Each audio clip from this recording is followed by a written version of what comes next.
Buongiorno cari amici, benvenuti anche oggi in una piccola live splash del vostro manetto veneziano. Oggi vorrei parlare delle scie energetiche che noi lasciamo anche quando andiamo da vicini di casa o frequentiamo delle persone, o di scie energetiche che gli altri lasciano a noi e che alcune volte possono creare dei problemi che noi non ci aspettiamo. Ma prima di fare questo, il vostro manetto veneziano vi invita a iscrivervi al canale di Regarda, al canale del vostro manetto veneziano di YouTube, di venirci a trovare nei nostri gruppi social dove stiamo rilanciando un gruppo del nome Radionica, Radiestesia, Tarologia ed Ermetismo, e poi qui sotto il link in descrizione il sito capitano.altervista.no, che ormai è un punto di riferimento per le persone che cercano strumenti per lavorare, studiare in radionica radiestesia. È tutto gratuito, 20 ebook tutti da scaricare, ne hanno già scaricati più di 150.000 e il vostro Marietto veneziano ha regalato all'umanità più di 2 milioni di circuiti radionici, quadranti, radiostesici,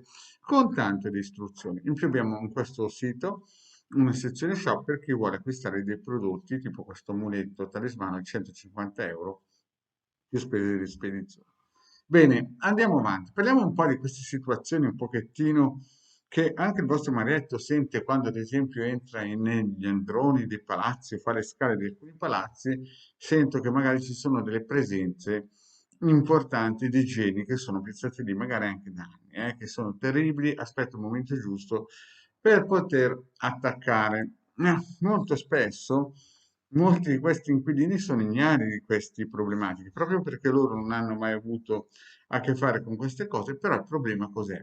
È come quando si entra nei social, quando si entra nei social e si comincia a mettere lì la propria foto, il nome, il cognome o certi dati sensibili, mm, qualcuno si può agganciare alla linea energetica, e questo vale anche nei palazzi. Se ad esempio è una persona che abita in un piano sopra di voi, sotto di voi, ma frequentate, cioè nel senso che magari lo invitate a bere il caffè, magari anche simpatico, ma voi non sapete che magari o sua moglie o lui ne ha combinato una bella e magari 15 anni prima è partita qualcosa che non doveva partire, e quindi lui praticamente si trova a traino una situazione pesante. Lui sicuramente l'ha dimenticata, chi l'ha fatta partire magari l'ha fatta partire e si è dimenticato, ma ormai è in marcia. Gli ho spiegato sempre che lavori come minimo ci vuole 9 mesi, però capita che come minimo, capita che magari dopo 2 o 3 anni arriva la botta.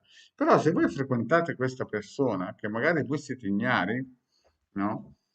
E, ignari perché in quel momento lui è diventato anche un'altra persona, perché sapete, ogni 7 anni le persone a livello cellulare cambiano, e però anche nella vita si cambia. Magari prima si è stati, non di mascalzone, ma si sono fatti degli errori di ingenuità, poi l'esperienza, la vita, il karma, quello che voi volete, la persona cambia. Il problema cos'è? Che però l'errore l'ha fatto e quello là magari era già andato all'esoterista ed è partita la suppostina.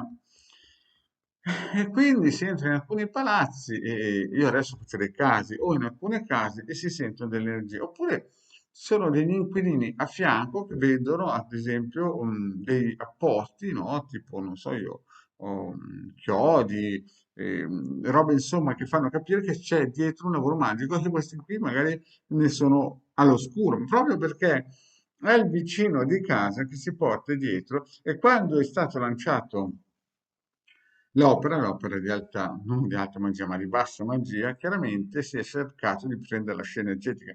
Però se voi siete sempre a contatto con questa persona, chiaramente è come entrare in un mulino, non si esce mai senza un po' di farina addosso, un mulino per chiaramente farina.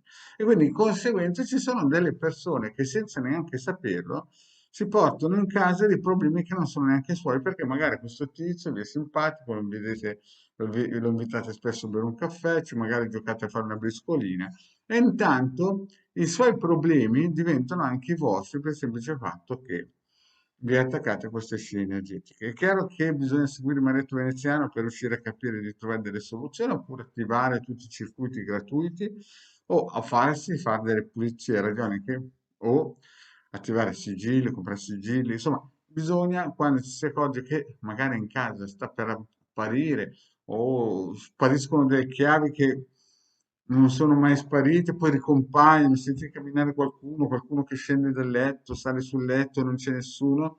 Magari non siete neanche voi, ma perché avete invitato in casa qualcuno che a cui magari 15 anni prima lui era sempre la stessa persona fisicamente di nome, ma aveva combinato qualche marachella, è partita la benedizione e si salvi chi può. Questo per dirvi che spesso quando io entro negli androni o nelle case, perché mi chiamano per consulenze, per analizzare certe situazioni di appartamenti a livello vibrazionale, mi accorgo che ci sono dei geni posizionati lì che stanno aspettando. Purtroppo che quando voi vi avvicinate troppo a queste scene energetiche di questo tipo, le scene energetiche lasciano memorie energetiche, può capitare che il colpo dell'esoterista, che magari lui si è anche dimenticato perché capisce, capite, ne fa magari 15, 20 di riti operativi di questo tipo, magari ogni 2 o 3 mesi. Dopo 15 anni lui si è dimenticato, ma il genio non si è dimenticato. L'operazione magica è partita e finché non finirà di andare a colpo. Però ci sono persone che di conseguenza pagano per i problemi che hanno fatto altre persone. Bene, cari amici, vi ricordo, al mercoledì 21 esibiti interattivi con il Degare Maria Treviziano, canale Marietto. E se non ti sei ancora iscritto a questo canale, fatti un regalo, iscriviti. Grazie e alla prossima, ciao.